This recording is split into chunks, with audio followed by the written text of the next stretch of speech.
Welcome back to the channel. Man, what a week it's been. We got that DLC wait for it drop, and there's so much to talk about. I already went over all of the official highlights in my last video, so if you're not caught up, go ahead and check that one out. Today's video, though, is going to be a lot more theoretical. You know the official stuff already? Now comes the fun part, where we as a community start taking our best guess at what's to come. Okay, so let's jump right into it. And there's no better place to start than with the twins themselves. You know, since Engage's main theme is bringing back characters that we already know, it feels like there's a lot of mystery around the twins.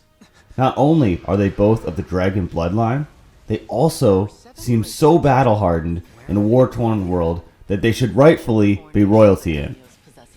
That being said, I was already fascinated by the twins, and I wanted to know more about the dynamic between them.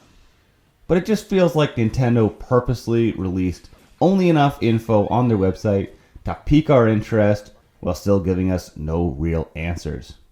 Regardless, you already know we're going to go ahead and ask the questions anyway, and as a community, we are going to theorize the answers. So you can see in the trailer that Nel transforms while Nil doesn't.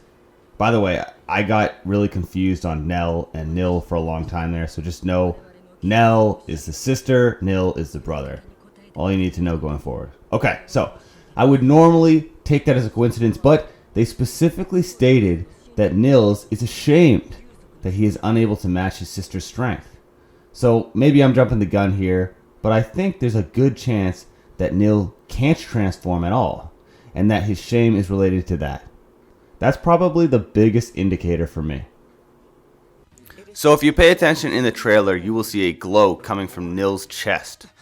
There's a lot of theories about what this might be, but the most common one I saw is that this is a dragon stone. It's possible. I mean, we've seen this in other games, such as Fates and Awakening. I don't have as much personal experience with those games, but my own playthrough of Sacred Stones, I actually found that dragon stones were exclusive to the Manakati tribe. Look, to me, that hurt its chances, but I can't say for sure one way or another. I'd love to be wrong on this one. Fire Emblem has some great kind of turn to the dark side story arcs. Think Dimitri from Three Houses turning back. I mean, that was one of my favorite parts of the game. Or you could look back to Orson from Fire Emblem Sacred Stones. That was a really great one as well. Actually, Orson is the only character that gives me hope in Nil being the final boss, because although you use him as a playable character, he later becomes the villain, and all the work you put into him is now turned against you, which was actually really cool at the time. Look, there are other examples as well, but this was my first experience with it. Anyway, there may still be hope for this theory. I don't know about you, but my head is already spinning. I mean, going from site to site, I just see these theories getting crazier and crazier.